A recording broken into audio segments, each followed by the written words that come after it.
Welcome back, everyone, to the Winning Play Podcast. Alongside Robb Hue and Drew James, I'm your host, Kendall Capps. Guys, we saw one heck of a weekend of football this past weekend, and we had games seemingly a number of days, and we have another week kind of looking like that. But really, this week, I kind of want to kick things off with a look back to the Ravens game against the Steelers, and Lamar is he building that MVP case again after another stellar performance in what was essentially a must-win game. Well, yeah, I mean, we were talking about Lamar and Josh and the MVP, and I mean, at the time, it was kind of like as long as Josh handles business, and we all thought he would against New England and the Jets and New England again, that he would run away with it regardless of what Lamar did. But Lamar had another spectacular game, and Josh definitely faltered. So there's a real shot here at Lamar finishing strong if Josh can't get it together. And a game like this, yeah, it really surprised a lot of people, I think, from the output for Josh, and Lamar just kept it rolling. Well, let's not forget, though, the news came out, yesterday or this morning. Josh has been playing with a broken hand, and he's still been doing what he's done this year, which is pretty impressive. And even though Lamar has beaten Josh heads up this year, to me, I think it almost takes Buffalo losing their last two games, allowing Baltimore to catch them for Lamar to actually win the trophy, even if he has better stats at the end of the season. I think there's the Lamar fatigue, MVP fatigue that goes into it.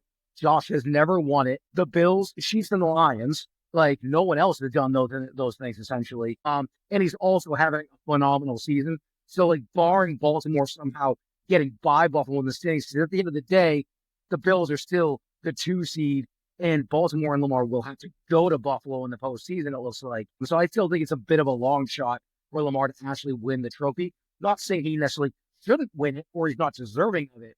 I just don't think that there's a lot of value here. At least you're looking at like betting, and right now, what is he +3, 3-1, 4-1? I don't really see that much value in it. Well, if Lamar continues like this, though, and Josh has another bad week, I think even Josh winning, I think that would be pretty controversial at this point, just because, the argument was the wins and losses, but it was also because Josh has been on a heater until this last week. So, I mean, it was hard to argue with the 5 touchdowns in 2 consecutive games and things like that. So I think there would be some controversy if Josh won anyway with some more faltering in these next 2 weeks. So it'll be interesting to see. Okay, so he still has math and physics. Yeah. Yeah, sure. Yeah. All right, guys.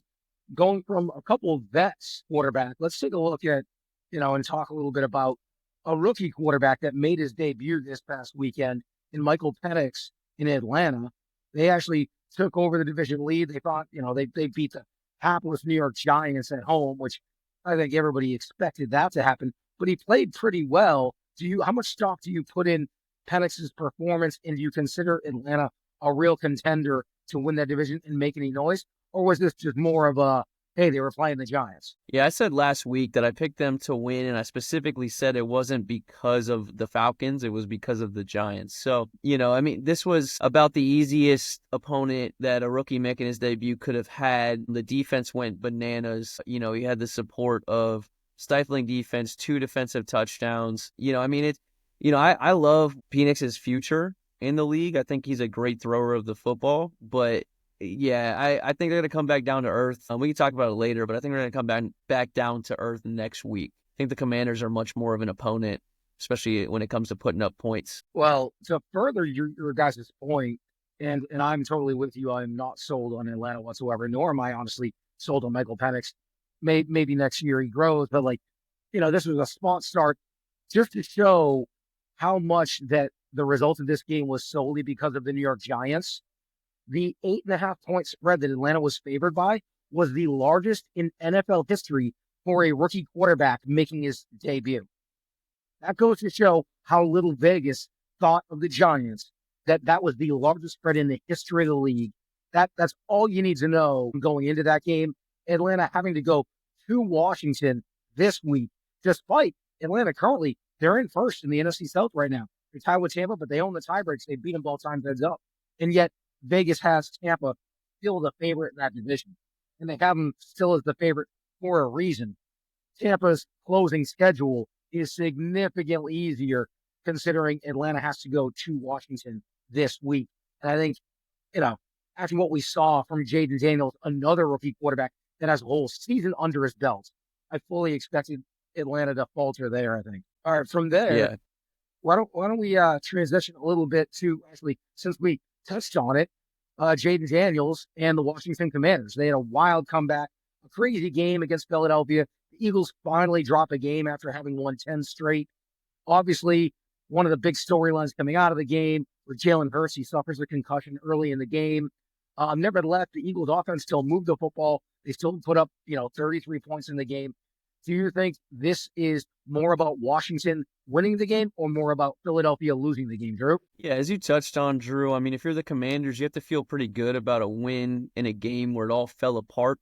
And you have to have the mental toughness to bring it all back together and keep fighting. But I mean, at the end of the day, not only did the Eagles lose Jalen Hurts early, but they also lost their safety, Chauncey Gardner-Johnson, and that really opened up some plays on the Commanders' side. So if you're the Eagles, yeah, you didn't want to see you give away that loss when the game was very winnable. But at the same time, hopefully Jalen Hurts can come back and Chauncey will be back next time. So I think you just chalk it up to we just lost two important players during the game. Well, and even though I agree, you can chalk it up, hey, we lost some guys, but they're going to be back. We should be fine. Looking forward now, the Eagles' chances of getting that home field advantage in the NFC sits at 3%. They have a 3% chance of getting home field advantage now. So, in other words, they are not going to get home field advantage. The winner of the North will get home field advantage. Yeah. Yes, it's something That's ridiculous. crazy. And so now they're locked in as the 2, essentially, because they're not going to drop to the 3 or the 4. So with them essentially looking like they're going to be the 2 regardless, you have to wonder, are they going to rest some guys in the last week or two? It certainly will make a lot of sense to try to get as healthy as you can. They won't have that first round bye, so they won't have to worry about going 3 weeks without, actually playing, at game speed. So there's a real good chance that you could see like Dallas this week or the following week, the Giants maybe play with them a little bit if they're not really throwing all their guys out there. But knowing that, did you guys see the video actually of the Lions locker room? Dan Campbell was trying to give his team the post-game speech after they beat the Bears, and then he got rudely interrupted by all of his players when they saw on the TV screen the Eagles lose to the Commanders with that crazy ending to that game. They were going nuts. But I'm curious on your guys' thoughts here. To me, that means in their mind they're thinking, all right, Philly is our key competition. But I'm sorry, the way Minnesota is playing right now, and the way that Sam Darnold in the fourth quarter has the highest QBR in the NFL this year. He has been lights out. Game after game, they're trailing in the fourth. They need a touchdown drive, and he gives it to them time and again. The throw he made to Jefferson to win that game in Seattle this weekend was otherworldly. It was nuts. There wasn't really much space to get in. He threw him open, essentially. It's been really impressive. And knowing that was a really, really close football game earlier this year, additionally, think about the fact that the Lions defense, and especially their secondary, is so banged up. I mean, should the Lions be more worried about Minnesota than Philadelphia at this point? Well, I mean, I think the whole national conversation around Minnesota is only at its level because people just kind of refuse to believe in Sam Darnold. If that quarterback, if they believed in him the same way they believed in Baker, for instance, since they have kind of this resurgent period happening, then they would be talked about as one of the most dangerous teams. We all kind of like leave them out in lieu of the Packers almost we're talking about as a more dangerous team than the Vikings. And, it's really interesting because Sam's just going to have to prove it. He's just going to have to prove it over and over and over again. And maybe next year the conversation will be different. But they're playing lights out, and they have a good team even beyond Sam. They have a good team in all the ways you want to help him if he doesn't quite show up as Superman again. So the Vikings are for real. Like I think we're all guilty of it in some sense, but they are for real regardless of if Sam Darnold hasn't shown it before.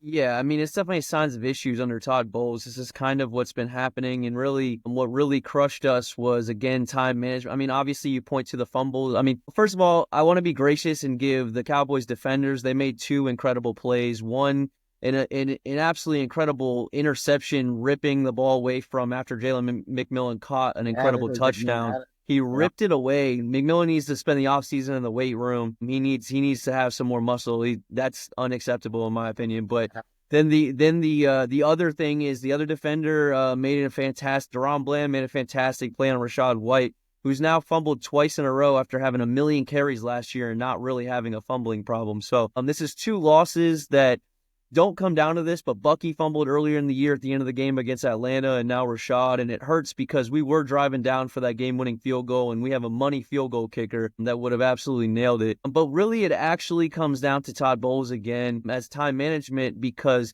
at the end of the first half, we were driving down, and he just seems to have no idea how to utilize timeouts or any game management. He calls a timeout and gives them about 48 seconds left on the clock to go down and kick a field goal that they shouldn't have had at the end of the half, and those 3 points were the difference. So I mentioned, the defense was what I believe keeps us from being a Super Bowl contending team. I think that we have a Super Bowl contending offense. That's no doubt in my mind. But, guys, we're 0-6 in games this year where the other team scores first. So that is a huge indictment on the defense, because it means that they're not getting any stops when you need them to. It's just, even though they did get a stop, you scored to cut it to 2. You had to get the ball back, and they finally did get the ball back. So they finally did get a stop for you guys. I'm with you. The defense is obviously the biggest issue, especially the secondary, because up front, once again, they did an exceptional job. Rico Dowdle had run for 400 plus yards on the previous 3 games combined. They completely shut him down in that Dallas running game, which it began to look what it did at the beginning of the year. But if you guys remember on last week's show, I talked about Dallas as a live dog in that game. And there was one major reason as to why I felt that way. The week prior, when they were playing the Panthers, everyone liked the Panthers, including Vegas. It was the first time the Panthers had been favored in, a couple of years or whatever it was, right? And people assumed after that soul-crushing loss the Cowboys experienced to Cincinnati on that Monday night game that the team was going to quit and that they were mentally checked out. You saw the way Micah Parsons walked off the field, and Mike McCarthy's on his way out. He's a lame duck coach. And when they came out and played the way they did against Panthers, who had been playing really good football for a month, and they came out and just stomped them essentially, that's when oh no, this team is not giving up on the season. And this defense is still getting really, really healthy and getting really good. And so I thought they were a live dog, and they played like it. They played from ahead throughout that game. So credit to Mike McCarthy, because if you read the tea leaves, it sounds like he's going to be back in Dallas again. I'm sure a lot of Cowboys fans might not be thrilled to hear that, but it sounds like that might be the case next year. Well, all right, guys. Drew, you mentioned that the Cowboys had nothing to play for, but I'll tell you what, if you're told that your playoff chances are gone now, I'd argue it's less about having nothing to play for and more about playing the freest you possibly could. So I think sometimes that could also be an advantage, to not have a burden, a must win. You just play free. We see it all the time with athletes. They don't have that responsibility anymore. You want to go out and show out. So yeah, that was a tough one, boys. That was a tough one for the Bucs strong. Yeah. Well, like I said earlier, though, in Vegas, you're still the favorite to win that division. You just need a little bit of help. Yeah, that's true. All right, well, but speaking of the playoffs, and we talked a little bit about the NFC South, obviously the AFC North, we now have a tie in that division. Pittsburgh currently holds the tiebreaker. They have a better conference record by 1 game, and yet Vegas still has Baltimore as a considerable heavy favorite to win that division. So, Rob, what do you got? Steelers or Ravens winning the AFC North? Well, the Steelers have a tough game coming up, don't they? They play the Chiefs. So, and Baltimore plays Houston, and I don't think I don't like what I saw to Houston, and they're a bad matchup anyway, even Houston at full strength. So, I'm going to go ahead and say Baltimore is going to go ahead and pull this out. I think that the Pittsburgh, we're going to talk about the games later, but I think Pittsburgh drops this one to the Chiefs, and Baltimore's going to go ahead and squeak this out. What about you, Drew? Well, yeah, they got Houston, and then they got Cleveland, whereas Pittsburgh has Kansas City this weekend, and then Cincinnati to close of the season, which with the way the Bengals are playing, still have hopes alive for the postseason. So I guess that brings us to the last part of the playoff chatter that's worth discussing, is the final wildcard spots in the AFC. The Dolphins won, the Colts won, they kept their hope alive. Now, and the Bengals won. So all 3 teams are still alive. Now, the Chargers currently have a 97% chance of making the playoffs. A lot of things need to happen for them not to make the playoffs. Denver is a little bit more of a precarious situation because they are playing Cincinnati this week, but they still are sitting with an 81% chance of making the postseason. So of the three teams that are chasing them, is there one that you think is a legitimate shot of catching them and getting it in as the final spot in the AFC? Yeah. That Broncos defense that looked so stifling earlier in the year has really faltered as of late. Them and the Bears defenses have kind of taken some stumbles, and the Bengals kind of got this like greatest show on turf almost thing happening. It kind of reminds me of 2000s, the Rams back in the day with Isaac and Torrey offensively, but that team and at least Marshall had Faulk. AG. Well, yeah, but I'm just talking about on offense, the greatest show on turf, and well, and I mean they're playing really well, and they're a dangerous offense. So of those three that you mentioned, they would be the one that I would absolutely pick, and I have them beating the Broncos. We'll talk about the games later. They're the team that's probably the Chiefs, the Bills, the Ravens. None of them want getting into the postseason because the only quarterback in the NFL that's still playing that has beaten Mahomes in the playoffs is Joe Burrow, which is wild to think. Well, speaking of Jonathan Taylor, that's a perfect segue to get to our fantasy football semifinal analysis and Jonathan Taylor making up for his blunder the week prior in the quarters for a lot of fantasy managers. Yeah, it's tough. No, but if you won despite that, well, then he made amends this week. And what did he rush for? 218 and a couple scores, something like that. That gently, I mean, he went bonkers. And, that Titans defense, which was really, really good for much of the season. Quietly, they'd actually been allowing a lot of yards and a lot of points the last couple of weeks, so maybe we should have seen that one coming. Saquon doing Saquon things once again. So if you were running into him in fantasy football, good luck. I know I ran into him in two of my semis. He had 30 points at halftime. Lo and behold, not officially. Like they have that 3% chance of getting the win. Well, but they can't go down.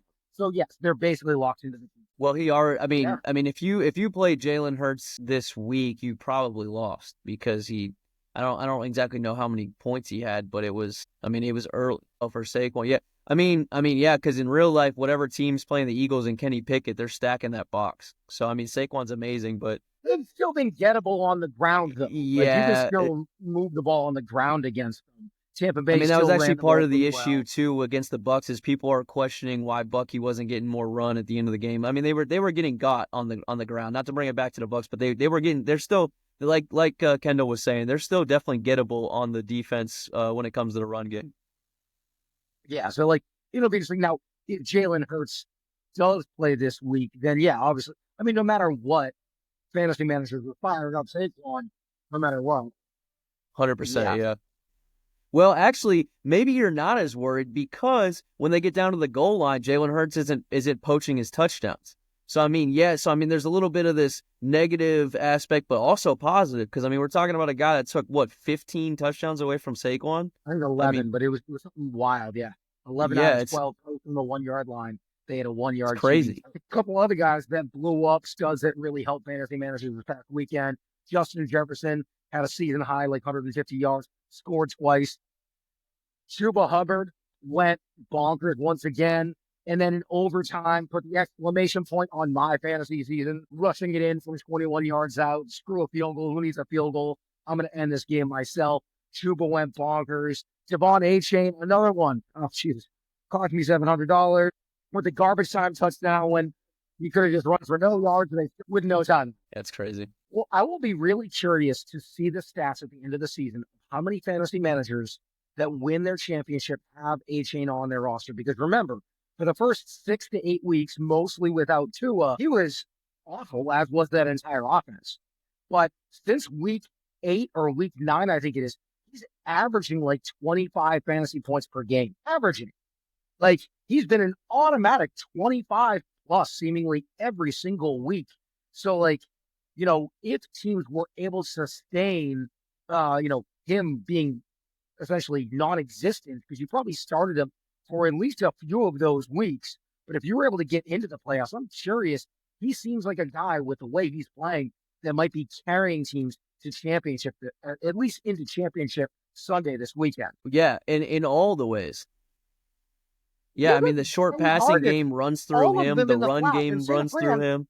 Somehow San Fran didn't get the memo that, like, if they don't hand it to him, he's just running to the flat and they're throwing it to him like every single play. It was like, I felt like I was just watching a repeat of the same play time after time. Yeah, I mean, every Dolphins game I've watched fully has been that. It's not even, it hasn't, it's not like a new part of their identity this year. Like, it has literally been, let's get Achane as many touches in all the ways. Because fantasy-wise, his points and average that you alluded to, Kendall, aren't coming on the ground. Like, he's having games of like 34 yards rushing. Like, he's their slot receiver. He's their screen guy. I mean, Yeah. he is the Especially 6, 7 centerpiece of their single weeks. entire offense. Yeah.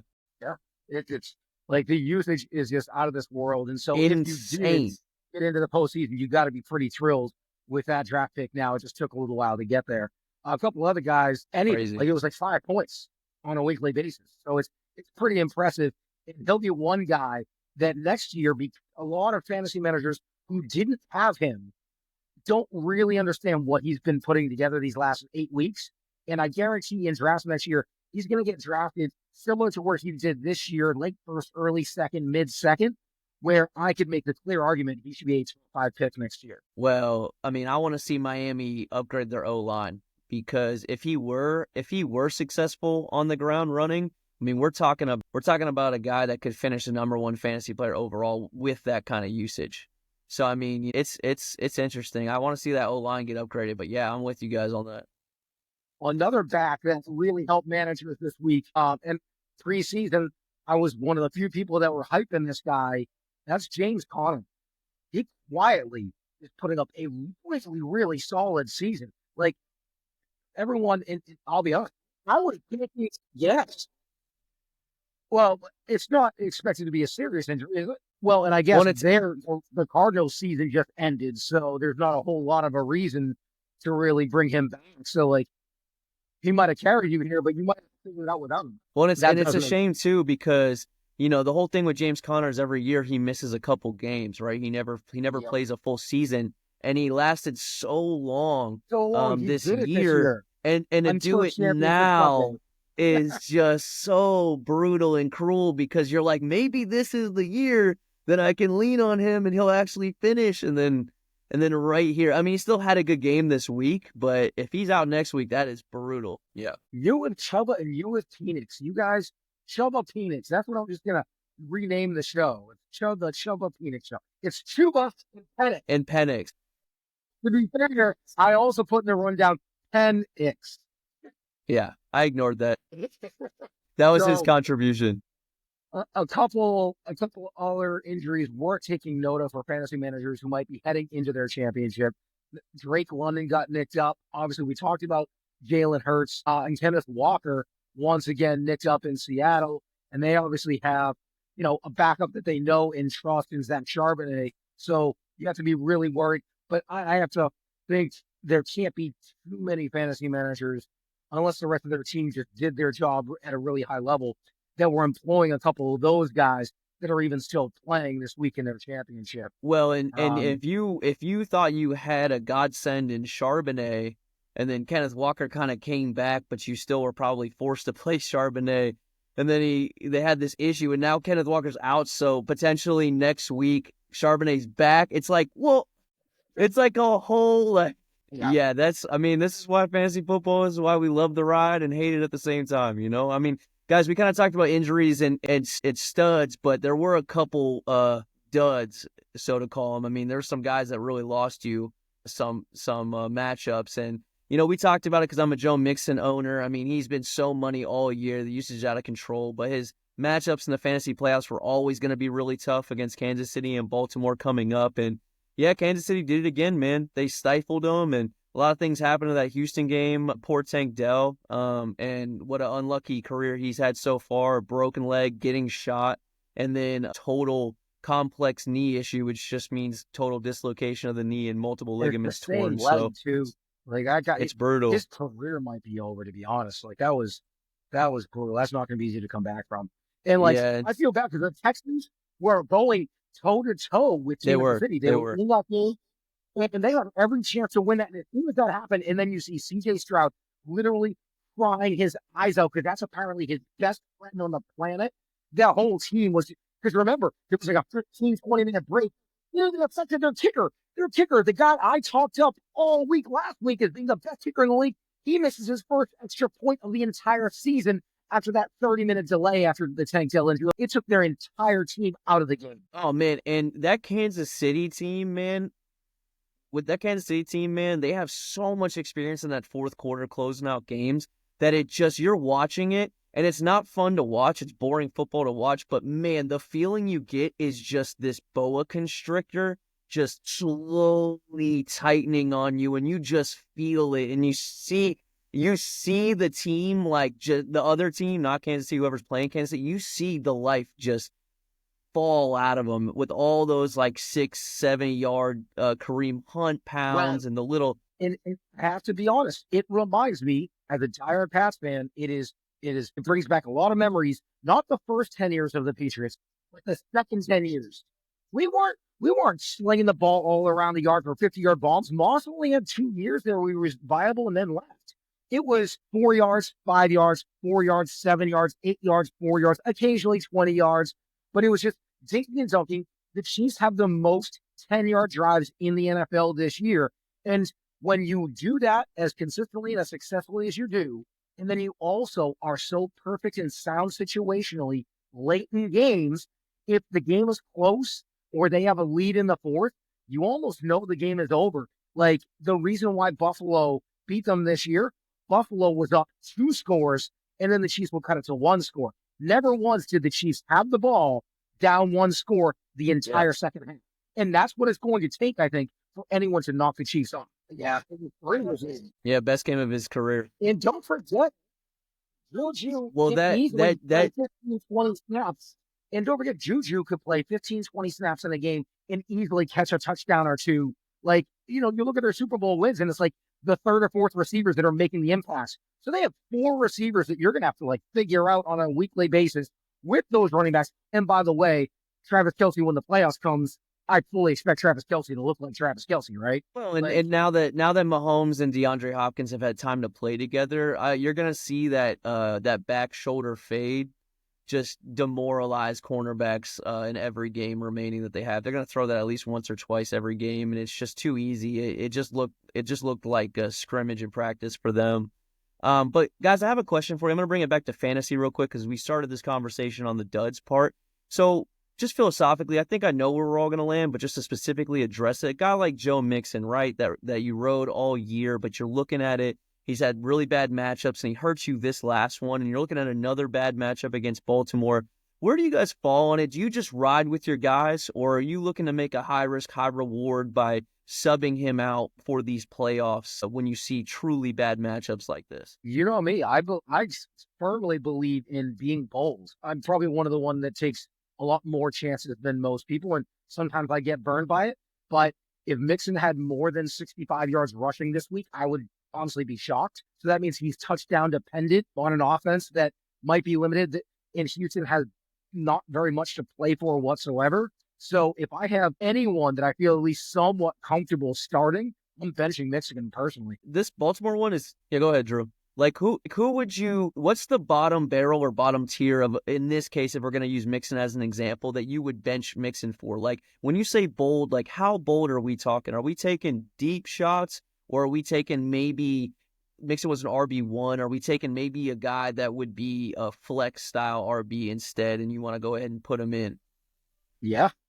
So what about, like Tony Ty J. Pollard. Spears if Tony Pollard doesn't play? Are you going to put in Ty J. Spears over Joe Mixon? No, so it's like, well, I mean, I guess I'm just trying to, I'm trying to have specifics now. I mean, on the quarterback end, I did that with Drake May this week instead of Brock Purdy, and it worked out for me and stuff like that. But yeah, it's an interesting one because I think it comes up every year. There are these guys that you ride and they really hurt you in the playoffs. So you're always considering that. And I think it's an important philosophical question to ask in the community because, I mean, it's crunch time. It's win or go home for these. And it's tough to sit these stars that have gotten you to the playoffs in the first place with this. I mean, I will say specifically for Mixon, to go back to that, the Baltimore secondary is so suspect still that for a situation like this where you're, as you said, he's touchdown dependent, I'm going to still go ahead and roll him out because I do think that Houston has enough passing offense to get there inside the 10. And then I like Mixon's chances there, but it's a tough one, man. It's tough to keep rolling through all these. Well, I would say I would ask fantasy managers to think back And how many times have they, whether it was in a normal fantasy regular season game or in the postseason, never mind the championship game, have you had your studs and they had really tough matchups and they gave you 6 points because they just only had 43 yards rushing and 2 catches for 8 yards?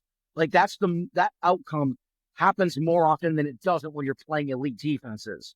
Totally. And so I know it's psychologically difficult to move that big stud name who Yahoo or ESPN still projects at 13.89. This other guy in your bench who's only projected 9.7, but he's on a team that runs the ball really well lately and is playing a terrible defense.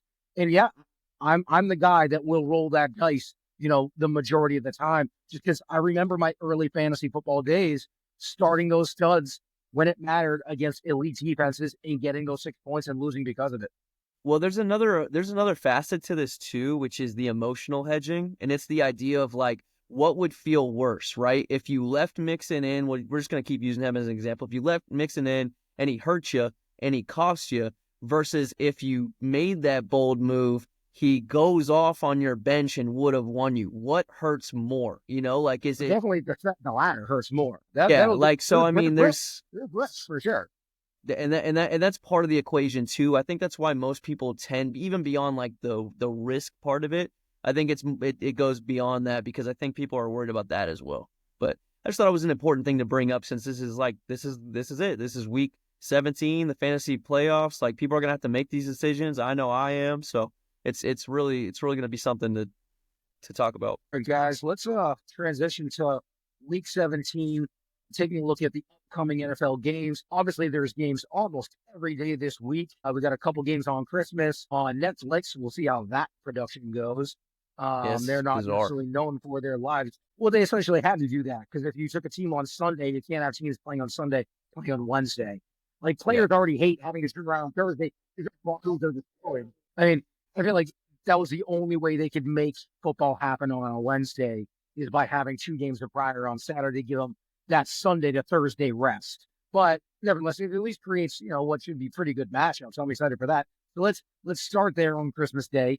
Kansas City favored by 3 on the road, heading to Pittsburgh. Obviously, the Steelers really need this game. They're reeling a bit. Rob, who do you got in this one? I haven't seen an update on Pickens. I wish I looked that up before this because I don't know if he's supposed to return. Because again, it's like last week where I picked the Ravens to cover to lay the points for him because of Pickens, because their offense is so different without him. And he was a full participant in the walkthrough. It was only a walkthrough, but he was listed as a full participant in whatever their walkthrough was. So if Pickens plays, which it looks like he will, so I'm going to roll as if he is playing. If Pickens plays, I'm actually going to take the points. I think the Chiefs win, but I see another one where it's like it comes down to this like last-second field goal or a last-second stop, things like that. So I'm going to go ahead and say the Chiefs win, but by less than 3. What about you, Drew? Well, if you bet them on the money line. They don't cover the spread, though. They don't cover the spread. You'd be poor. Crazy. It's insane. Yes. Honestly, if this line was 3.5, I might lean toward Pittsburgh, but with it sitting at 3, knowing the vast majority of wins are by 3 or greater, I'm with you, Drew.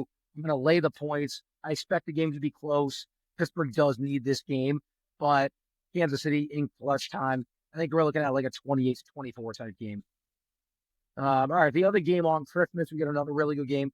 Baltimore traveling to Houston. Baltimore on the uptick, Houston going the other way, psychologically especially. Houston is getting 5.5 at home in that game. A lot of points. So, Drew, I'm curious, is that too many points? Yeah, I mean, I'm gonna lay the points with Baltimore as well. I think they win by at least 7. And here's the thing, though. I think in the beginning, I think the game will be in hand. I think it'll be a game for a little while because that secondary is still really porous, and I can see Houston kind of having some earlier success. But I think that eventually Baltimore's just going to keep outracing them, and it's not going to be super close by the end of it. Yeah, statistically they've been Yeah, and they just picked up Deontay Johnson, by the way. I don't know if you guys saw that. They got Deontay, he's not gonna. Yeah, I mean he's not gonna play. He's not gonna play this game, but I think they're gonna do everything they can to come up with some packages for him in the game afterwards, and get him ready to roll as fast as they possibly can because he's still a good player, despite all the, he was good on Carolina. He's a good player. And Nico plus him, it's actually a really good fit. Nico being the alpha field stretcher, worked the middle of the field, and you got Deontay on the outside running intermediate routes and things like that. So I like the fit. It just won't So help them this game. And I could see your mind turning and you're looking up Deontay's stats. Yes, that's him with 1,000 yards with Joe Blow and Tom down the street throwing him footballs in Pittsburgh. Yes, that's him. He is talented. And he was, in the first 4-game stretch with Carolina, like he was also on pace for like a 1,200-yard season. Yeah, he can still play. We're talking about talent. We're not talking about is he a head case. That's a whole different conversation. Well, and also the Carolina thing was totally different. I mean, they were looking at the future and his contract and stuff. I mean, it had nothing to do with his it had nothing to do with his production on that team. He was producing with Carolina. They were just trying to get something instead of nothing for him when he gets up, because they're not going to win anything this year. So they were trying to get something for him before they lost him to free agency for nothing. So yeah, but to bring it back to the game, yeah, you're once again undercutting your entire argument. But anyway, back to the game and picking. Yes, if you have to lay the points, Houston has essentially nothing to play for in this game. They've already locked up the division. They're banged up. They need to work Deontay into the offense. Baltimore still technically trailing in their own division. So I think the Ravens laying the 5.5 is the way to go. Then on Thursday, we got a game. On Thursday, I thought there was a game on Thursday. On Saturday, no wonder why someone forgot. Yeah, the person who broke down the rundown this time. Oh, okay. Fair enough. Okay, I take that back. So Saturday, next key game, Denver laying 3.5 at Cincinnati. We sure that's accurate? Or I'm pretty sure I saw Cincinnati was favored by 3.5. There might be a typo in our rundown. Yeah, I would be surprised. I mean, sometimes Vegas Cincinnati is favored by 3.5. Yeah, sometimes Vegas surprises me, but I was ready to pick that upset already. So now that I see that, it makes more sense to me. We talked about it briefly, or I did. That Broncos defense has not looked as stifling nearly as much of late. Chargers had a lot of success, and we know their offense is not super high-powered right now. So I like the Bengals here in a big way. I mean, maybe the defense shows up, but this should be a fun game to watch, right? Because we all know about Bengals' defensive struggles. So hopefully Bo Nix can put together a good game, and we can see some points. This should be a fun game to watch. I'm going the other way. I like Denver. I don't think they necessarily win the game, but 3.5 points. Cincinnati has a near historically bad defense against what has been an efficient offense led by their rookie quarterback who's looked far beyond his years so far. If I'm picking the winner, I'm probably taking Cincinnati, knowing that they have the better defense and they have an offense that is fully capable of taking advantage of atrocious defense. I'll take the 3.5. How about you, Drew? Nice. All right, let's move to Sunday now. In probably what is, if it's not the game of the week, it's certainly one of the games of the week. Green Bay hits the road to go to Minnesota. Minnesota's favored by only 1.5. I'm curious, does that line smell a little fishy to either of you guys? And Minnesota's only giving Green Bay 1.5? Yeah, I mean, I think Vegas knows this is a divisional game and that it's going to be really close. I actually like the Vikings in this game. I think they're actually a good matchup for Green Bay. Now, they beat them earlier in the year, but this is a different point, and the teams are playing differently. Vikings have a stifling run defense, and what have the Packers relied on recently is Josh Jacobs in that rushing attack. So, yes, they can be got. I expect a decent game from Jordan Love and some of those receivers, but I like what the Vikings are doing, and I'm going to go ahead and say they lay the – 1.5 points is not hard to cover. So when they played earlier this year, Minnesota led 27-0 in like the first quarter. The game was over before it even started. And yeah, Green Bay, that was cute. They made a nice little comeback. Okay. Yeah. And so like the game was over before it almost ever started. Now, Green Bay, I've been saying all year that I think they're a much better football team than most people realize. Most people give them credit. They're secondary. They're ball hawking. They turn you over. Well, their rookie linebacker has really come on, and it's changed their defense. I'm blanking on his name, but he's actually playing phenomenally the last 6 to 8 weeks, and they really nailed that pick of, I forget his name, so I'm doing a little disservice to him, but he's really helped their rush defense come on. So that was an earlier problem with them, and it's really been corrected lately. Well, but also one of their big problems early was Jordan Love was throwing picks, and now he's not throwing picks because they're leaning on the ground game first, and he's not as explosive, and the passing offense isn't as explosive. And I understand that Minnesota, their secondary can be got. We've seen it time and time again, but I think when you do limit what Josh Jacobs is able to do on the ground, which I expect Minnesota's rush defense to be able to do in this game, along with the fact that Minnesota is still essentially playing for a 1 seed, in Green Bay is locked into the 5 and can't go up and can't go down, essentially. I think Minnesota, with the line only being 1.5 at home, I'm going to take the Vikings and lay the points. Sounds like, Drew, you said you got Green Bay straight up, though. And Rob, you said you're going Minnesota, I believe, right? You're laying the 1.5? Yes. Yeah. All right, last key game to discuss. Atlanta, we touched on a little bit earlier. They obviously have a much more difficult game this week. They're not getting to play the Giants. They're still 4-point. They're 4-point dogs, I believe it should be, traveling to Washington to face the Commanders. So Washington laying 4 points. Drew, who you got in this one? Yeah, I mean, we've talked about it a couple of times. I predicted that they would beat the Giants, but it's because of the Giants. Again, I've been calling it. They're going to look good this last week. I mean, but Penix, I think, is going to come back down to earth a little bit. They won that game on the back of 2 defensive touchdowns. The Giants' offense was not only not working, it was literally giving them points. So, I mean, it was one of those. I see the Commanders coming out and winning by at least a touchdown. I think they're ready for playoff contention, and I think the Falcons drop this one and carry on. I think Penix is going to have a great career, or looks like he could have a solid career, but not his second game of his career. Yeah, this is an entirely different animal going on the road in this atmosphere as opposed to, making his debut at home against And the by the way, Giants. this is the season too. There's a lot of pressure on this moment because now that they're back in the lead, if they drop this game, people are going to swing back the other way and say the Bucs definitely have it and stuff. So, I mean, this is the game that makes or breaks their season too. So there's a lot. If they win this game, they're probably going to win the division. Yeah, they're almost 100%. Like they're gonna throw everything and the kitchen sink. Like this is their season for them. But I don't trust this Falcons team. It's hard to believe in them. There's so many holes and they're just far too inconsistent. And Washington is, they prove they can play with the best. So I think you guys are right. You got to lay the points there.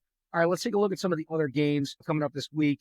We're gonna have to do a deep dive. We'll just get the quick picks, get them on record. We'll start with Thursday, Seattle going to Chicago. Can Chicago snap that endless losing streak that they got going? No, I got Seahawks. They were so close this week. They were so close, and I got the Seahawks. I like what they're doing on offense. Yeah, I think you got to take Seattle until we see Chicago actually, do anything. Los Angeles Chargers travel to the East Coast, which notoriously not fared well for them, playing a Patriots team that showed up against Buffalo for a lot of that game. Do you guys have the Pats, pulling off an upset here? I've called the Pats in an upset. Yeah, I was going to say I've called the Pats on upset a couple times this year, and it's actually bit me. I don't think I've been right on the upsets, but I kind of want to do it again. There's something about this Patriots team and Drake May. I really like what I've seen out of Drake May. And the Chargers are one week their defense is good, and the next week the defense is bad. One week their offense looks like not even functional, and then the other week they put all these points up on the Broncos. So they have a lot of vulnerabilities. Oh, sorry, I'm not supposed to go into it, but Patriots, for sure, I'm going to call another upset.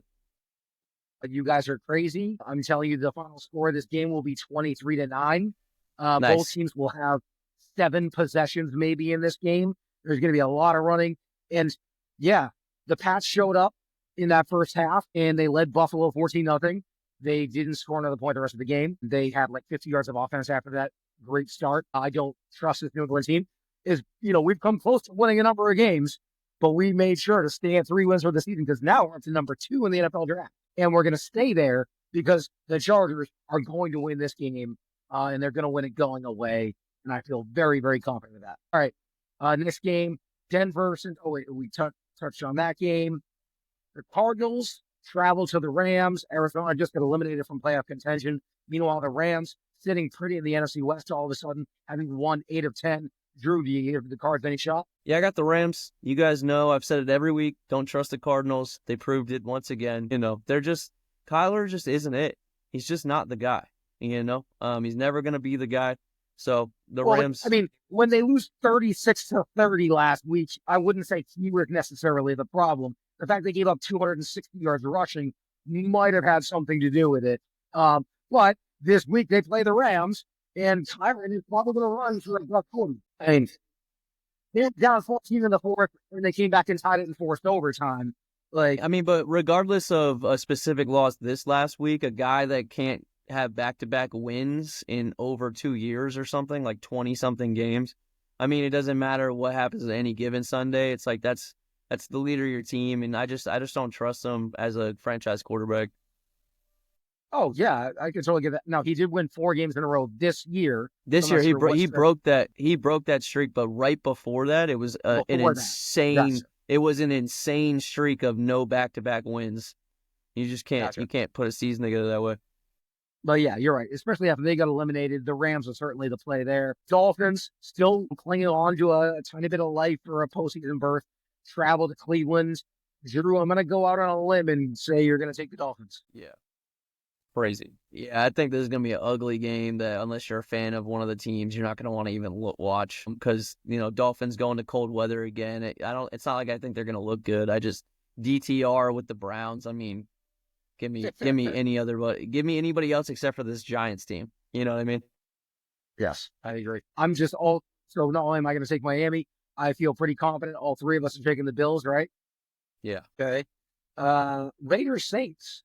The Raiders showed up and did their own self a disservice by winning. They should have lost to Jacksonville, but thanks to their winning of the game, they now lost like 4 spots in the draft order. So thank you, coming from New England. We appreciate jumping you in that draft order. Raiders Saints, who you guys got? I got the Raiders tanking their draft pick and trying to keep Antonio Pierce's job. Well, if they didn't cancel the Raiders Jags this week, they're not going to cancel the Raiders Saints, Yeah. All right, but who do you think wins? Yeah. Okay. Well, I'm down to see some Brock Bowers. As a Brock Bowers owner in the championship, it's looking juicy. Well, and they at least still have some weapons, some players that you've heard of left on their team, whereas the Saints don't really have anyone. So yeah, I'm with you. We'll take the Raiders. Yeah. Colts against the Giants. Again, Colts holding on to slim playoff hopes. Giants tanking at amazing levels. We all taking the Colts? Definitely. All right. Yeah. Yeah. It's going to take a miracle for the Giants to look formidable at this point. Cowboys, Eagles.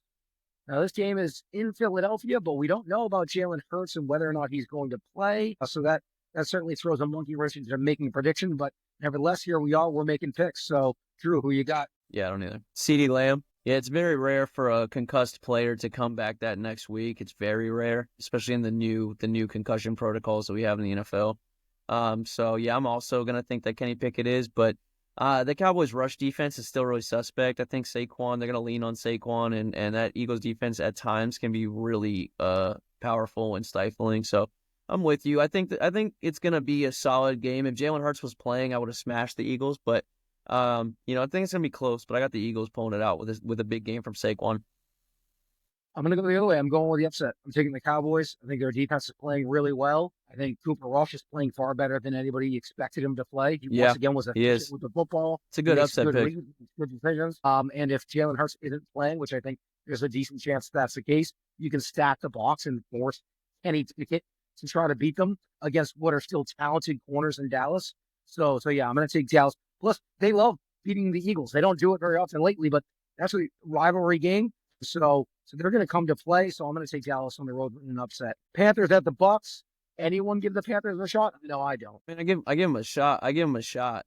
So you're taking the Panthers. I wouldn't go that far because we're in some ways we're a bad matchup for them because the times that the Panthers have actually looked good is when Chuba Hubbard can kind of take over, and the one thing that the Bucks are going to do is shut him down. So yeah, it's possible. Kendall, you mentioned our struggles in the secondary. It's really the direct spine of the field, the middle of the field, more than our corners that are the problem. It's going to be Bryce Young and his arm if we lose to the Panthers, and so I'm going to take the Bucks for this one. Yeah, I think maybe there's an upset there, but I'm with you. If you can limit Chuba Hubbard, that offense doesn't look anything like it does. It's not the same. He's going. And the Bucks' rush defense has started to look elite again over the last 6 weeks. Titans, Jaguars. Boy, this should be lots of fun. Tennessee going on the road to face Jacksonville. This might be worse than that Raiders Saints game. I guess I'm going to I don't know. It's pretty close. Um, I guess I'm going to take the Titans. Yeah, and he got that DS 70-yard touchdown when no one bothered to cover him whatsoever. But This is like nevertheless, when all yeah, I was going against him in two semis as well, of course. this is like when Like all you literally have left everybody are that like went off, I was going against in two leagues. It was just wild. Um, anyway, this is I'm like taking the Titans just because the Jags, big loss to the Raiders. I think the Titans are slightly better than the Raiders, or they're about at least at the Raiders level. Clearly, the Jags aren't, so I'm going to take the Titans. How about you guys? yeah, I got the Titans here. I think Ty J and honestly Rudolph isn't horrible. I mean, he's not great, but I think Ty J and Rudolph are going to be enough for Mac Jones and Tank and ETN. Now I will say Brian Thomas Jr. I expect him to show out again. Drew, who you got? All right, and last game, we actually have a good one on Monday night. Well, on paper, it was supposed to be a good one. The Lions traveling to San Francisco to take on the 49ers. Is it a trap game for Detroit, or, have we seen the last of San Francisco? Well, that offense, yeah, I was gonna bring up the Lions offense because I don't know if I've ever seen the level of confidence between the players and the offensive coordinator in the scheme. I don't know if I've ever quite seen a level of confidence. Maybe the Tom Brady with Randy Moss Pats that one year, but I don't know if I've ever seen a full buy-in confidence of this team where everything that they do works. All of the amount of trick plays they do, all of it. Like, I don't even know if the Chiefs, when Andy was doing all his trick plays early on when Mahomes was throwing like 55 touchdowns, I don't even know if they had this level of confidence. Like, they're pulling off everything. They're just doing anything they want all the time. Plays that just never work, a fake fumble, pulling it off. Like, I mean, it was smooth. If you watch that fake fumble, it couldn't have been executed any better. It's just to see a team like that, plus with Dan Campbell going for it on 4th and 1s. I mean, or fourth downs all the time and stuff. I mean, I've never seen a more confident offensive team than this. Well, I think they have like three different offensive linemen that have caught touchdown passes this year. Like Ben Johnson is like trolling the NFL. He's like, that's what he's doing. So Yeah, much better than like it's he's ridiculous. Yeah, I mean, but see, on another team that doesn't have the pieces and the experience playing together and the proof like that, he won't be able to get away with that on like even the Bears that have all this talent To coach some shitty ass team with no players. Yeah. So I mean, I got the Lions. I think we probably all have the Lions, I'm assuming. Yeah. We got to take the spot there. They have too much to play for. All right, so that's going to wrap it up. Going through all the games this week. Going to transition to Kendall's Corner. We once again on the show hit our time to tease. Third straight week that we've been able to hit that. This week, we're going to go back to the futures, and there's a couple things, one of which Rob is going to really like. Mike Evans, the odds that he reaches 1,000 receiving yards to keep his streak going up every year in his career doing that is plus 140. I found that very curious. He needs 182 yards to do that, which, so averaging 91 yards a game, that's a little bit more than he is, accustomed, almost any receiver normally averages over, a set of games. But they're against Carolina, and then he finally gets to play New Orleans without Marshawn Lattimore, which I'm sure he's going to be frothing at the mouth at that matchup. And Baker takes a lot of pride in being a good leader and teammate, unlike Baker of yesterday. And so I feel very confident that he's going to do whatever he has to do in that final game to get Mike Evans there. So at plus 140, you're getting better than even money. I love that bet on the board. And by the way, Mike Evans, we talk about his struggles with Lattimore and the Saints and stuff in history, but versus Carolina has been a team that he has multiple times through the years had some of his biggest games. I mean, we're talking about like 150-yard, 3-touchdown games. So it's well within the possibility of written history that he gets a lot of this stuff this week. He might get to 1,000 this week against Carolina. Never mind having that game where finally gets to play that one team that always shuts him down, that doesn't have his nemesis on the team anymore. Like, I'm all in, plus 140. Give me that bet all day long. Especially if Atlanta beats the Commanders and the Bucs feel like they're out of it, I bet you Baker would sacrifice the game or whatever just to pepper Mike with targets. Get him there. Yeah. He's going to get there. And another guy that is probably worth it at the price, Saquon to break the all-time rushing record. He needs 268 yards over the last two games, but he plays the Dallas rush defense that we've talked about being suspect, and then the Giants. And if they're without Hurts, or even if Hurts isn't like fully all there, like they're going to lean on that ground game. Now, I would guess he doesn't get 268 over these two games. Yeah, it's tough. Plus 370. You're getting almost 4-1 on your money. If we played this scenario out 4 times, I'm guessing he gets there at least one of those times. That makes that good value to me. That's Kendall's Corner. For Drew James and Robb Hue, thanks for joining us, and go make some winning plays.